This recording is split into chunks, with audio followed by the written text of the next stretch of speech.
the lunch hour, and then not long we'll be seeing the Soweto Derby. The Soweto Derby, there's a whole lot of argument. It has lost the spark. It's no more that what it used to be. I still believe the Soweto Derby is the biggest spectacle in this country. It's still the best event, and then it has every excitement. Well, maybe you can argue in the field of play. Maybe you can argue from that perspective. But I don't know. Yeah, we have a different view as far as that is concerned. My name is the Saubrey Boyz Walefatshe, doing the show called TBR Solution Sports Program. I'm joined by Lastborn.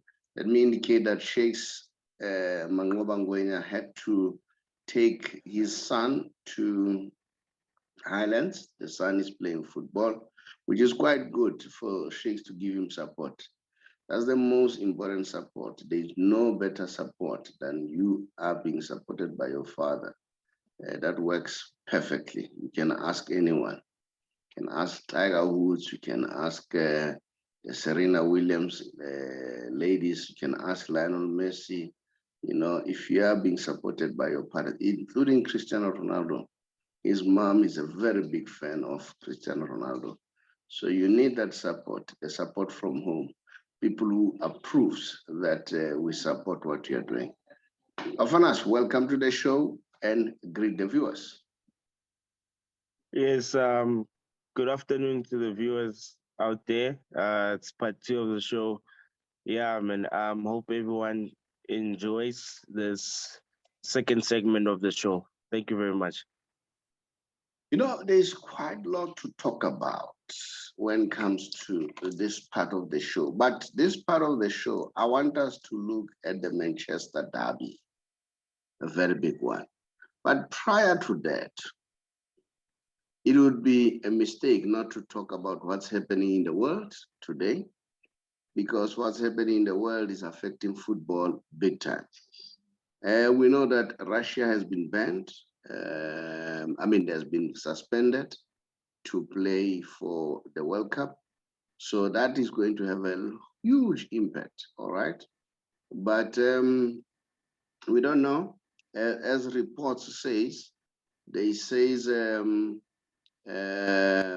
Chinese have decided not to show any of the English football this weekend. So that's the impact that this has. They've decided not to show the English football this weekend. So we don't know what does that mean. And we also get the reports that Vladimir Putin says Russia will play at the World Cup. If Russia doesn't play, there will never be a World Cup. It's very scary once you start hearing those news, because we are looking forward to the World Cup, and then so we don't know what's going to happen. Now, there's a whole lot of debate around this issue. People are arguing that FIFA in the past were not involving themselves to political affairs. All right. Although it's very subjective to say that. Why I'm saying very subjective, we saw FIFA interfering with a lot of African federation, although it was sporting related due to the fact that probably the federation would be facing some pressure from either politicians and so on, then we would see an interference from that front. And then we'd see FIFA acting as far as that is concerned. Some people are arguing to say the United States did invade Iraq, Libya, and a whole lot of countries, Iran, but nothing was done. So it's all those arguments that are being put forward. And then we hear other people saying during Iraq and war or Iranian war, we never saw players wearing T-shirts supporting either of the two parties. But now it's a bad thing now when Russia has done this. So that's it in a nutshell in the background.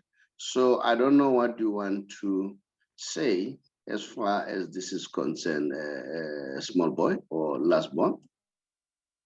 Yes, when it comes to the political part of things within the sports federation and how everything is working out at the moment and how everything is going about at the moment, it's affecting a lot of countries, a lot of sponsors as well, businessmen within the sports industry.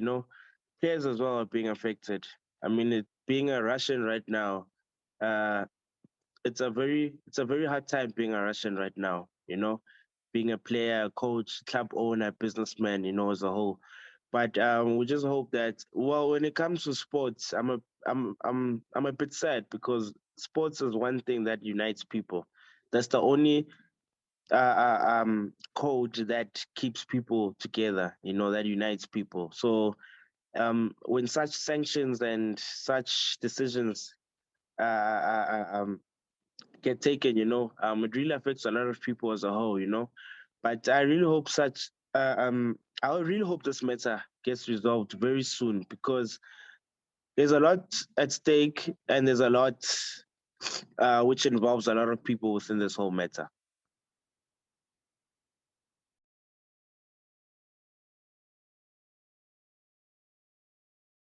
Yeah, there's quite a lot.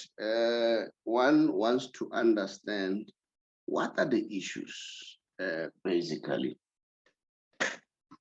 We hear so many things as far as this is concerned. We are told that there was what you call Minsk agreement, right? That was signed in the Minsk agreement that was signed. This agreement apparently consists of various packages or measures. The measures were ceasefire, withdrawal of heavy weapons from the front line, release of prisoners of war, a constitutional reform in Ukraine, granting self-government to certain areas of Donbass, and restoring control of state border of the Ukrainian government. All right. So now we know that there were issues around that. Russia is feeling that the current leadership is under the influence of the US. So Russia is feeling that if US is influencing Ukrainian government, they will come and stage, and have their troops in the Ukraine, which is the doorstep of Russia. So those are some of the issues. So apparently Vladimir Putin did warn the Ukrainians that they need to act according to the interest and the mixed agreement. But nevertheless, so now Ukrainian is being bombarded. I don't know whether you have seen the scenes of what happened there. So those are the news as far as this saga is happening. So yeah, we don't know what's going to happen. So what's your take about what I've just said now, Lasbon? Yes, yeah, I really hope it gets resolved quick. And when it comes to, well, the political side of things, it's just complicating a lot of things. But when it comes to sports, we really hope that the matter gets resolved quick and a mere decision gets taken. All right, let's go straight to the Manchester Derby. This is a big one. I saw Pep Guardiola saying yesterday, it doesn't matter whether we are playing for points or I mean, it's a cup or points or any impact to the league standing, as long as these two are playing. It's like two bulls in one crowd, the grass suffers. So this is what I was saying again as far as the Soweto Derby. Remember, the Soweto Derby is not only big in South Africa, it's big in South Africa and then the neighboring country and some of the parts of African countries. I got surprised when Samuel Eto'o said his idol used to be Dr. Khumalo. He used to follow Dr. Khumalo. That shows how far people watch South African football. So Soweto Derby is still an impact. And then I saw one of the reports. Mahango said, his agent said, two teams are looking for you. It's PSG, get that one? PSG and Orlando Pirates. Then Mahango said, I chose Orlando Pirates because I've been a fan of Orlando Pirates from from childhood. So now the Soweto Derby is still a force to be reckoned with. I can tell you South Africa is divided, Zimbabwe is divided, Lesotho is divided, Swaziland is divided, Botswana is divided across this between the two teams. So even there in Manchester, the city is divided. Now, what do you want to say about this? Yeah, yeah, this is the biggest, one of the biggest spectacles in the world, you know. This derby, is the best derby, top two, I could say, you know, best derbies in the world. Um, yeah, a lot of people will be watching this game. Remember that Manchester United have a huge fan base when it comes to, well, a club as a whole, you know. I think they've got the biggest fan base in the world because it stretches it out, especially in Asia. They've got a lot of Asian supporters. When it comes to Asia, the support is just incredible, you know. And Pep Guardiola is right. It's not just about the 3 points, but the bragging rights as well. I mean, it brings in a different kind of feel, and the atmosphere around the derby is just incredible, you know. And remember one thing that Manchester City as well coming into this game, it has never beaten Man United 2 games in a row in the league. So this might be another chance for Man United to win and just make the teams 1-1 each. And no one was dominant this year in terms of winning the most derbies in a season.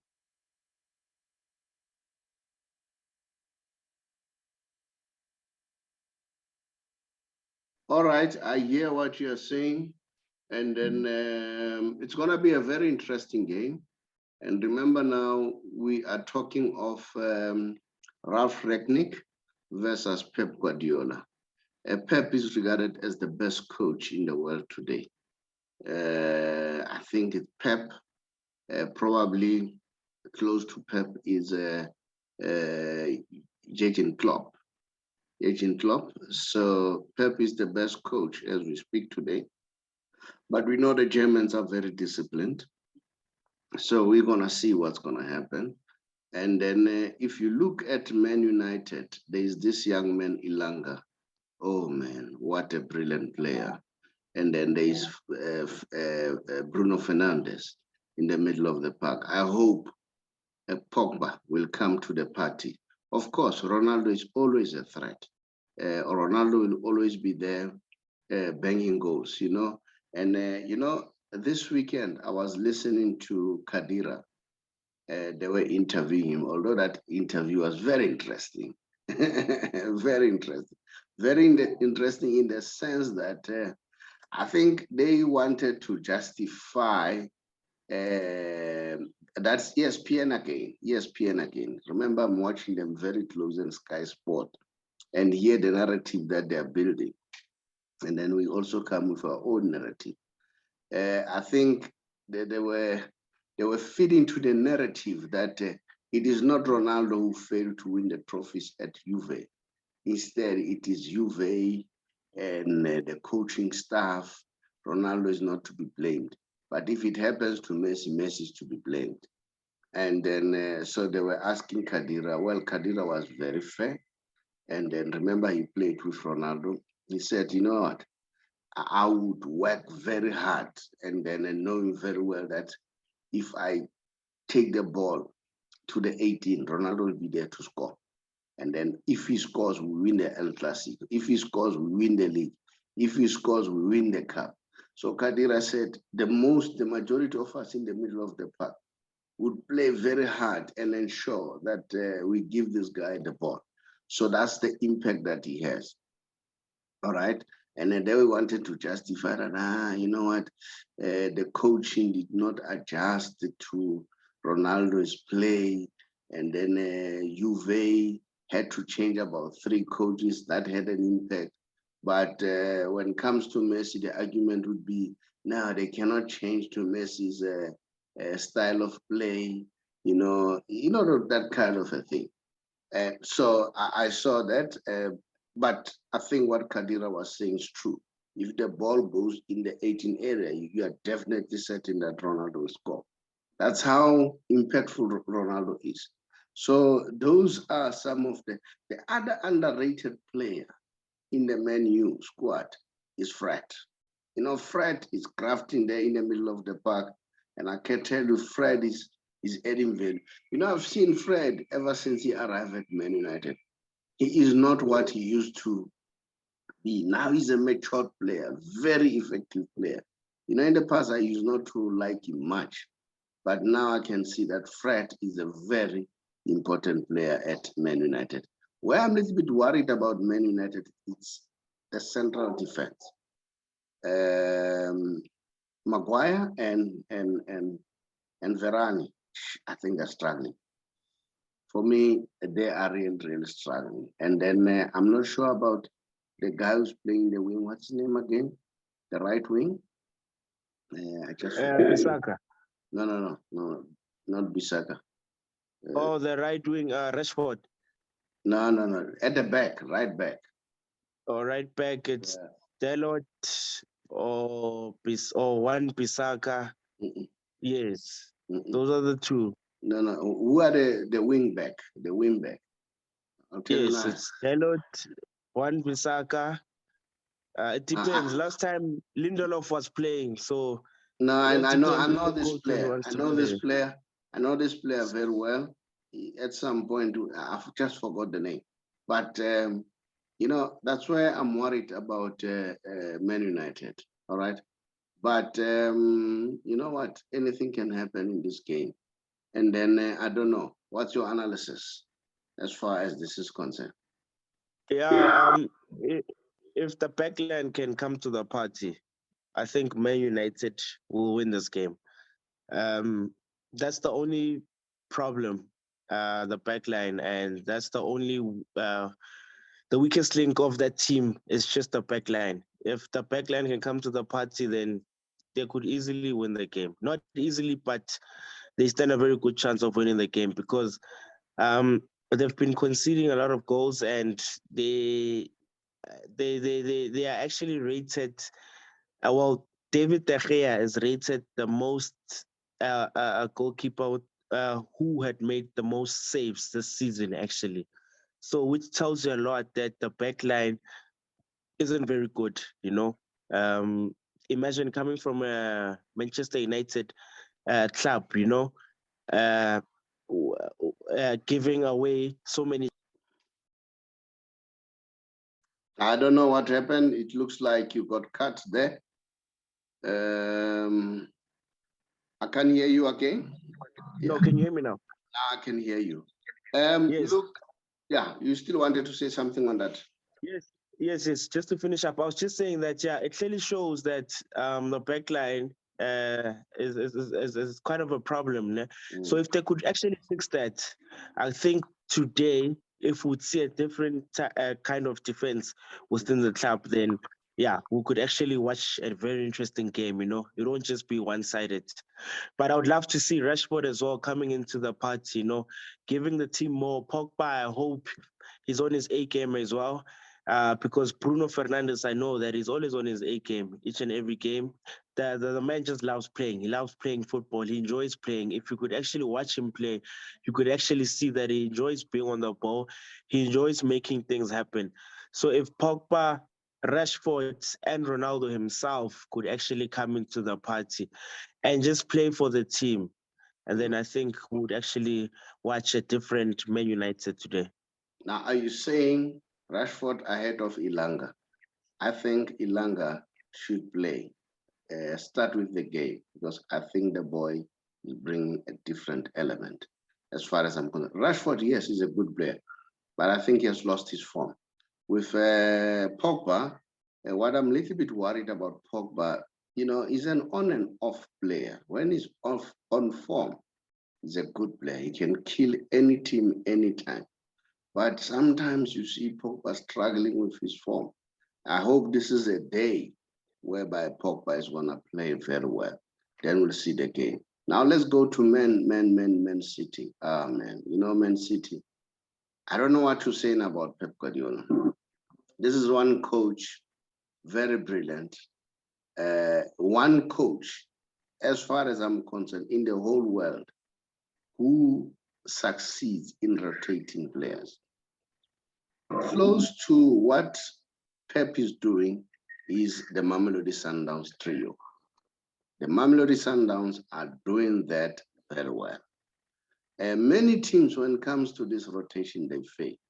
With Man City, there's a whole lot of players who are good. You'll never know. He can play Foden, Phil Foden, who's my favorite player. I love watching that young man. And he can play Sterling. You expect a good game. He can play Gundogan, and then you expect Mahrez. And then there's quite a lot. There's a lot of fireworks.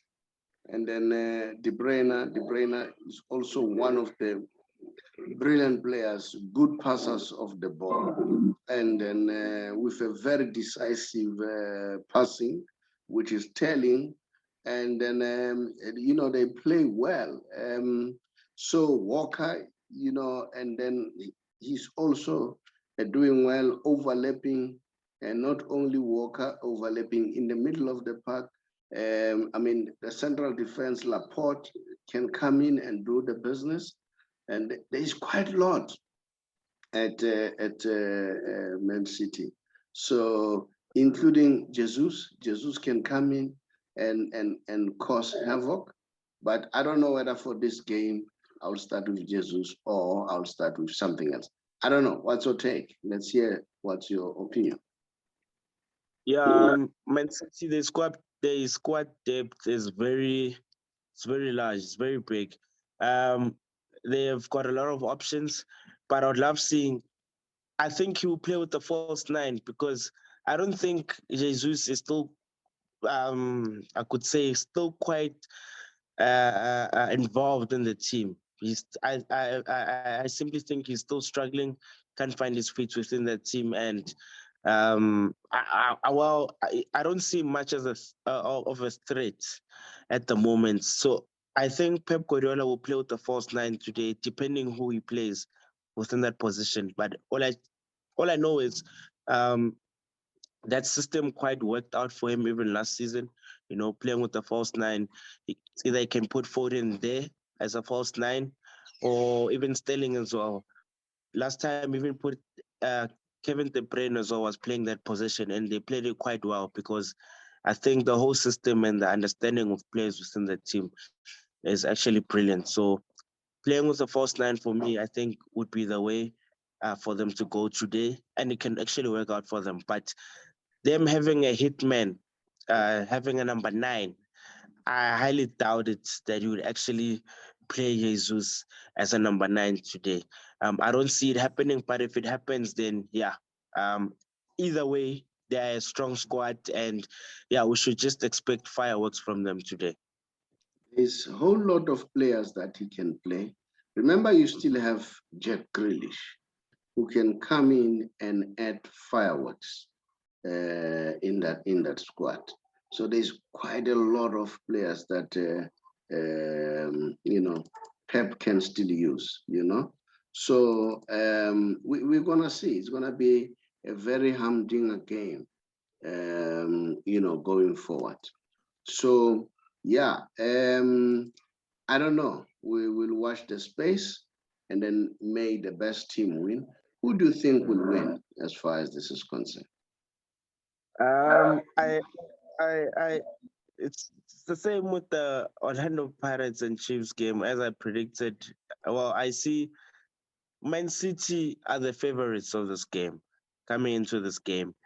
But when we check the record and the history, as I've said when we started the show, that Man City in the past 4 years, they haven't beaten Man United throughout all derbies in a season. So it's either they win the first leg, and then Man United always upsets in the second leg, as they did last season. So, yeah, this is what I'm seeing also today. But Man City are the favorites. But I'm behind United today. Okay. We'll see who's going to win between the two teams. And then remember, Man United, this is very crucial. Man United are fighting to be on top four, whereas Man City, if they lose, then their championship aspiration are in doubt. They are in trouble. Let me just say they are in trouble because there are still a lot of games remaining. Now, let's go to the Spanish. We see Real Madrid is doing well. Barcelona is doing well. What's your take about the current Real Madrid squad who are leading in the lock? Yeah, when it comes to Real Madrid, we all know that Vinicius Junior and Benzema, that duo is just doing wonders. They are really terrorizing these defenses. They understand each other. They're gelling well. They are on top form. I think that's the best two top form duo currently this season. I think we all can see it. They're doing the most. But my problem is when one of them is not available, then the team suffers. I think they don't have a lot of squad depth within their team. They rely on their first 11 to actually do the job and get the job done. But it shows signs of a lot of positivity within the Real Madrid camp, because if we're saying that they are in the building phase, but they're building like this, then it clearly shows signs of danger going forward. They are a team which is getting stronger and stronger each game they play. Now, how about Barcelona? What's your take about Barcelona? Do you really think that Xavi is getting things right now? And then what disappointed me while I'm still talking about that is for Koeman to come out this time and say, you know what, when they sold Messi and the next thing they bought a player in Ferran Torres for 55 million. I said, was it all about the money or there is something else? I don't understand because I don't think him too made Messi's life easy while he was still there. I fail to understand. Why is he saying this now? Because he made Messi's life easy right from the beginning. There are reports that when he came, he told Messi that the days of people, taking it easy, everybody's going to work hard. At the beginning, their relationship with Messi was not perfect. I mean, you arrive at the team, you start causing that friction with one of the best players in the team, not only in the team in the world. And then today you have left. Now you start saying you are worried why he was sold. I don't know. I really don't know. I don't buy what Koeman is saying as far as that story is concerned. He had his own issues with Laporta. Remember, Laporta has never been a fan of Koeman. He has always said, I never appointed Koeman. So, of course, we were expecting at some point, it would come to whereby the two would split. Now, what's your take about Barcelona currently? What do you see? Is Xavi coming okay? What's your take? And what is your attitude? And how do you analyze the situation that Xavi is not giving Dembele that prominence, all right? Yes, he regarded him as one of the players. And Ferran Torres, do you think was he a good buy? So I don't know. What's your take about Barcelona? First things first, I could say that it was good for Barcelona to bring back the players, the likes of Adama Traore coming back in the team, the juniors, as I said, they're in a process of building. They're rebuilding, and it was good for them to have their players back and see whether it can work out or not. Which is it is currently working out, because for Xavi to use the youngsters that he has within the team, I think those are good and positive signs of rebuilding. Um, for him believing in youngsters as well, which is something which uh, that made us supporters very happy, because we wouldn't see the likes of Petri, the likes of Gavi playing. Those two boys are magicians right now. They remind us of Xavi and Iniesta, to be honest. And it's just 16, 17-year-old boys. I mean, look what they're doing. um it's like they've been playing for quite some time, and they're playing for the biggest club in the world. So that really should tell you something, that Xavi is doing a really good job, and is actually leading this team, this project that they're trying to build, as they're building for the future. um Also, bringing in the likes of Ferran Torres as well within the team. I personally think that it was a good buy. It was a good buy. I mean, Ferran Torres is still young, 21 years old. There's a lot of promising signs within him. We saw him in the last game. Yes, a lot of missed opportunities. I think he should work on his finishing as well. But that's a quality player right there. That's someone which you cannot exclude in your team. Dembele, I think Xavi is protecting Dembele. If we could look at it, I think it's not easy, for a coach to actually just overpower and overrule decisions that is being said or led by the board upstairs. It's very difficult, because we all know what's happening regarding the Dembele issue. But for him to just introduce him and give him a couple of minutes to play, um, and for him to actually give out the performances that he's been giving out, it's a statement on its own. It's proving that he should actually stay. He's proving the board wrong, and the supporters as well wrong. That yes, despite what's happening, but I'm still a good footballer, and I still want to play. So I think Xavi is just protecting the boy, but introducing him a bit, letting people know that we still have a gem like this within the squad, which is what's happening right now. No, I don't think the board don't want him. It's him. The board want him. They've told him. The thing is, he wants more money. And if you look at return on investment, as far as Dembele is concerned, immediately after being bought from Dortmund, he has not returned the investment that they invested. So yeah, I'm with the board. But in terms of deciding who to play and when, I'll say let the coach decide. But Dembele himself is the one who's creating problems. He wants more money. They offered him. They have said, Laporte has said, he knows that we want him, but we are not going to change our offer. And then, of course, I think that's a fair argument, because he hasn't returned what they invested in him. All right. So if he has been promised money somewhere, let him leave. That's me. That's my point of view. Let's go to PSG before we go to the Messi Special. PSG, and then we know that they'll be playing tonight. Of course, I'll be watching that one. Fortunately, no derby clashes with that one, so I'll be able to watch all of them. Of course, because if any of the derby was clashing, definitely I would watch Messi. And then Messi reminds me of Chomosono. You guys, the young blood, you haven't seen anything. What you see Messi doing, Jomo has been doing it.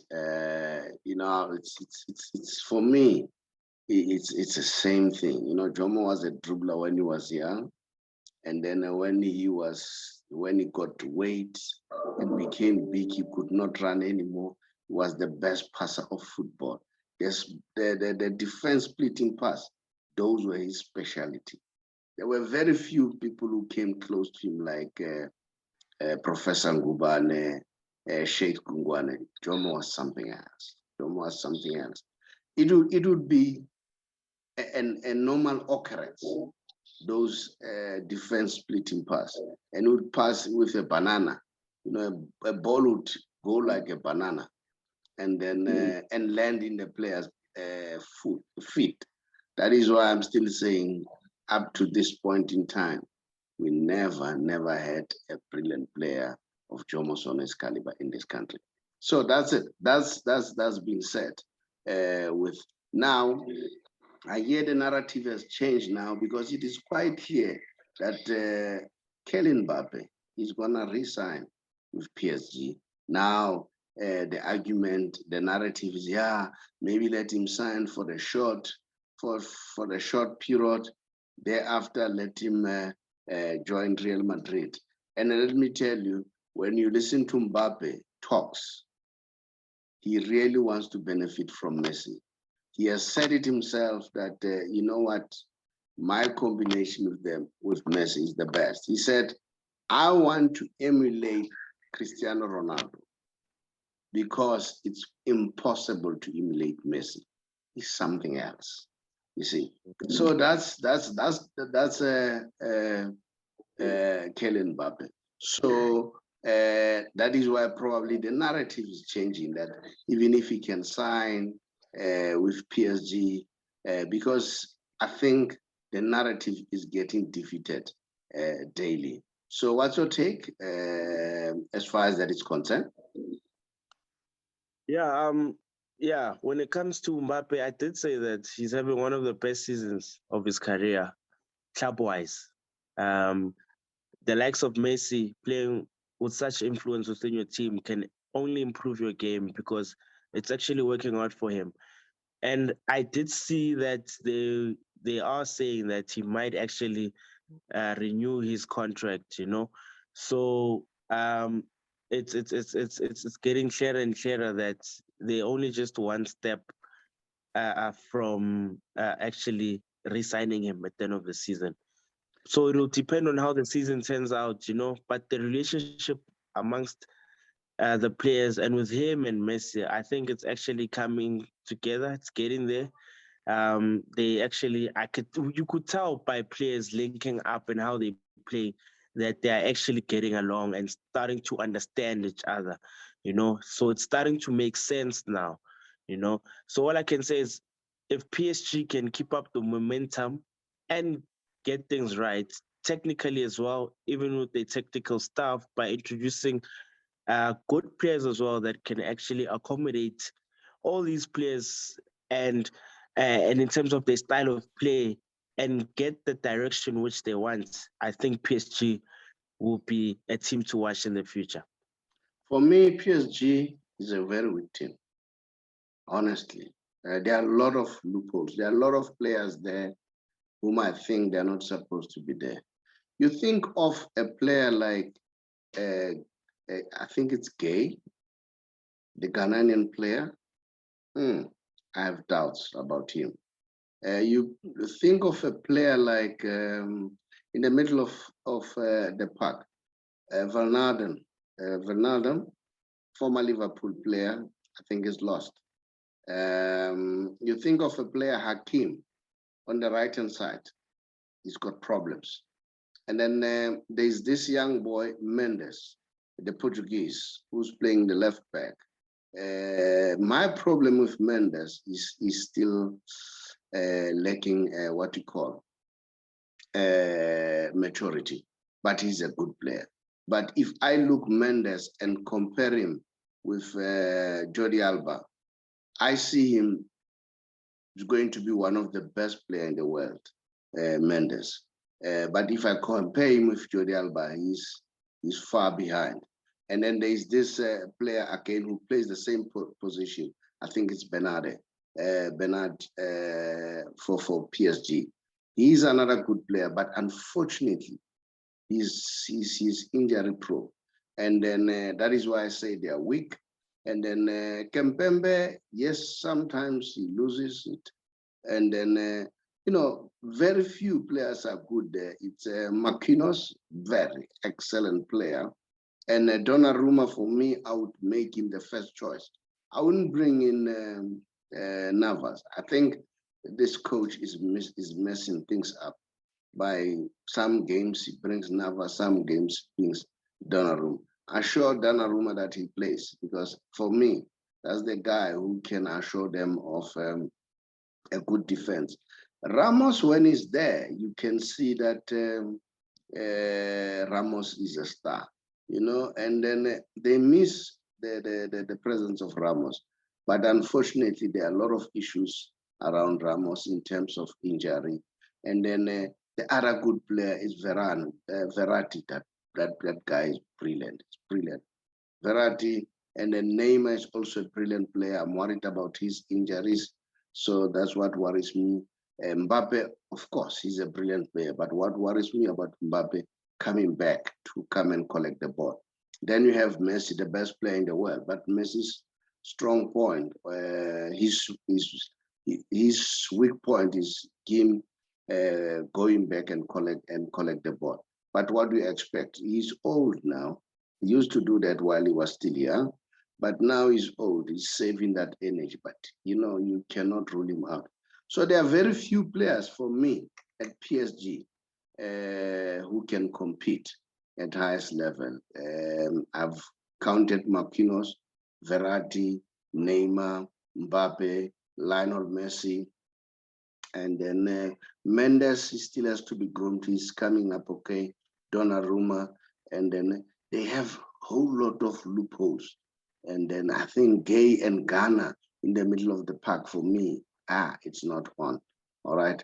And then the Paredes, the guy from Argentina, that's another player that needs to be given more game time. With Di Maria, you know what? If you ask me, they should sell Di Maria. Di Maria has passed his time. I don't know. Maybe after this World Cup, I won't be surprised if Di Maria announces that he's gonna retire from the international football. That's me. I may be wrong, and then this is what I see. Last one, what do you want to say? Yeah, when it comes to PSG, I totally I would disagree with the fact that they are not a strong team. PSG is just playing in let me use the word weak. They're playing in a weak league. The French league is not that strong, you know. So PSG aren't being tested as much, because when it comes to Champions League, that is the only time they get tested, and they are playing amongst the biggest teams in the world, you know, and from different leagues. So the leagues and the tempos of the leagues are very different compared to the French league. The French league is the most weakest leagues. Yes, it's one of the most weakest leagues in the world. So with the players that they have, they need to be tested regularly. That is why when it comes to the Champions League, when they're playing the Champions League, I think they find it quite hard to adjust quick, and it's either they can start the game on a high note and end the game on a very sour and slow mode, or they start the game very slow and then they end the game fast. So they find it very difficult to adjust when it comes to playing against these big teams in the Champions League. So um, with them, season after season, it's always a test. So it just depends on which type of players are playing on the day and which type of players are actually understanding one another. And when it comes to, I love Kanake, Atrisa Kanake. For me, I prefer him over Danilo. But I would love to see Wijnaldum play as well with Verratti there. You know, Verratti is a genius. I mean, Messi did say, and Neymar did say that, especially the last Champions League game against Real Madrid, that they've seen him play, but what he actually did on that night was actually incredible. He's a genius, and he's actually, age is not on his side. He's maturing like fine wine, you know. So I would love to see Wijnaldum, Verratti play Ghana as well. Adrissa Ghana be involved in the setup. There's a boy called Nuno Mendes as well, left back, plays left back for PSG. He's on loan from Sporting. He's also one to actually look out for. You know, that's the future right there. and Hakimi as well, right back as well. People who don't know football, if they would actually watch a PSG game, they would think that Hakimi is actually a right wing, but he's not a right wing. He's a right back. But the way he plays, the aggression that he shows, he reminds me of Dani Alves in his prime. Like the support that he gives within the team going forward is actually incredible, and he scores goals as well. So they're not really a bad team. I think they're just playing in the wrong league. I could say it's a wrong league, but they're a French team. But Champions League, they're showing good signs. They are a good team, man. If the coach can get it right, we could see them going far. I like when you say those who don't understand football. It's like me saying that Hakim, I have a problem with him. I have a problem, a serious problem. He's not in Daniel versus class. Even Danny at his age, I think Danny can still show him one or two things. That's me. I think he still has to grow as far as I'm concerned. Now, let's go to the Messi Special as usual. I'll continue to do this. I'll continue to do this. If you hate me for this, unfortunately, let it be. Lionel Messi has changed the landscape when it comes to football. This guy dominates in all respect. Look, football since 2009. All right, since 2009. This is the picture. All right. The most goals since from 2009, it's Lionel Messi. The most assists, it's Lionel Messi. To date, the most key passes since from 2009, it's Lionel Messi. The most dribbles, Lionel Messi. The most free kicks, Lionel Messi. The most Ballon d'Ors, Lionel Messi. The most Golden Boot, Lionel Messi. The most chances created, Lionel Messi, since from 2009. This man is a genius. You may say whatever that you want to say, but this guy is something else. He's something else. Now, top goal scorer of the decade, all right? Of the decade. Here it stands. Lionel Messi is leading. Although he had played 521 games, as compared to Ronaldo, who played 489. But the numbers are there. Messi's at 522. And then Ronaldo is at 477. As I always say, Ronaldo is the best player in the world, but Messi, it's not competing with Messi. Messi is another 11. Lewandowski, and then out of 454, 324 goals. Cavani, Edison Cavani. He has done well, Edison Cavani. He's in that class, number 4. Can you imagine? 309. His countryman, Luis Suarez, after 445 games, 303 goals. And then Sergio Aguero. Unfortunately, he has now retired now. He is at 430. I mean, it has 280 goals.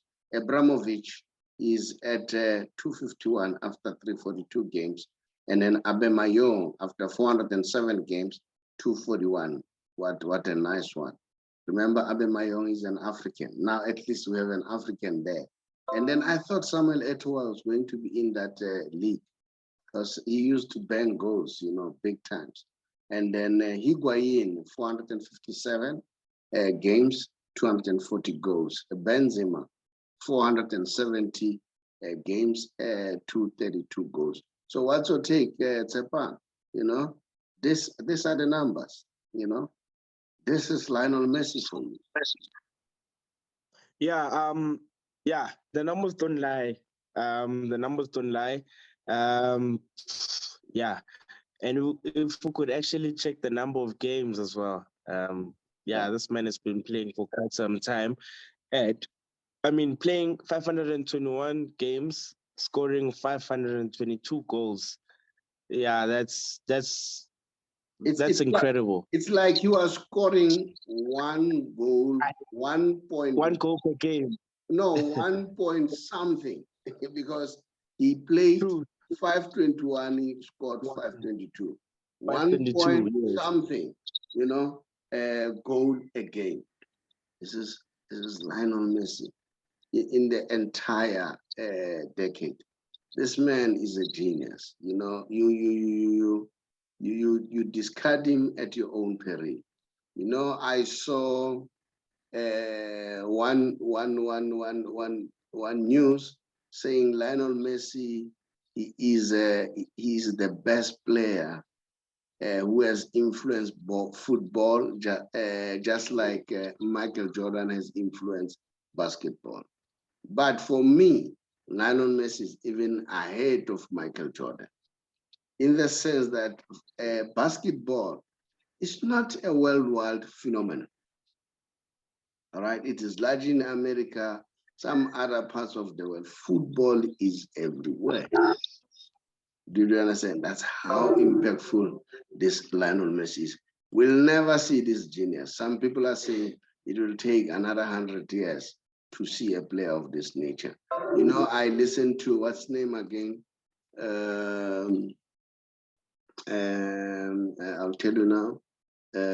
Roger Federer, he said, my wife doesn't love football, but he just watches just to watch Lionel Messi. Just watch Lionel Messi.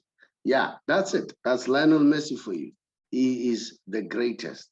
And now, let's see. I'm going to show you another thing again, just to show how good this man is. And now, in terms of assist, look at that. Can you see that? Remember, football is a total sport. It's in total. In terms of assist, after 521 games in a decade, he has made 205 assists. Di Maria is not bad, 450, 188. That's a good one. But remember, Lionel Messi was a striker. It's a larger part of everything. So this guy competes with midfielders, all right? And competes with strikers. This man is a genius. Muller is a striker, 172. Suarez, 171. Ozil, of course, he was a midfielder, 168. Eriksen, a midfielder, 158. De Bruyne, midfielder, 148. Da Silva, midfielder, 145.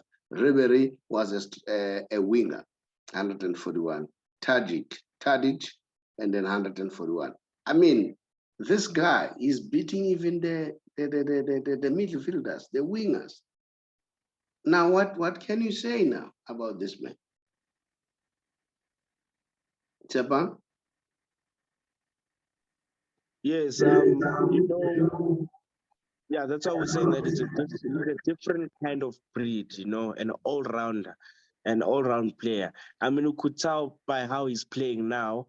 I mean, he is the top assister also at PSG, giving Mbappe all those goals that he's scoring right now. That's why I'm saying that Mbappe is having one of his best careers at PSG at the moment, because of the supply that he keeps getting from Messi. Now it's not about the goals, but it's about the influence and the supply, which is showing quite evidently right now. So yeah, man, this man is just brilliant. Different kind of breed. Very, very brilliant. You know what? They've been saying whatever that they've been saying about Lionel Messi. I don't know whether you see this one. Can you see this one? Yes, I can see it. Yes, I can see it. The defense splitting pass. Let me tell you, Jomo has done many of this. Some were even crazier than this, because I say some of them, they would go in a banana format. All right? For Jomo, it was usual thing, and that's Messi. Look at this. And I'm talking about the game that he played 2 weeks. This is a 2 weeks game. Similar ball. The one he gave it to Mbappe, the other one he gave it to Neymar. And then in that game where he gave it to Mbappe, the commentator was trying very hard to downplay the influence of Messi. Look at that pass, the top picture. How many people he fooled? About 6 players have been fooled. And then the same with this one. It's about 5, 6 players again, even more, 7 that have been fooled with that pass. Now, I don't know what to say. I'll continue to say this man is the best. Now you Yeah, are, that's true. okay. Yeah, small boy, thank you very much. Much appreciated. It was a very nice show. I really enjoyed doing this show. I hope you do out there. I hope you also enjoy the show. And then please continue to subscribe and then comment and then like. And then if there's something that you don't like, please tell us. Yes, we still have to improve. There are a whole lot of things. There are breaks in there and there, but we'll get there. We'll get better. Just be the viewers farewell. Yes, thank you very much, Mr. Shabalala, for today. And yeah, it was a brilliant show. Good luck to the Soweto Giants today and the Manchester clubs today. Yeah, we know that from next week when we have our show, there's a lot that we're going to unpack with between the two games that are playing today, this afternoon. So I hope we expect a lot of fireworks and a lot of talking points so that we can bring to the show next week. So yeah, thank you very much, and yeah, God bless the viewers out there. Thank you. And then let it be peace in the world.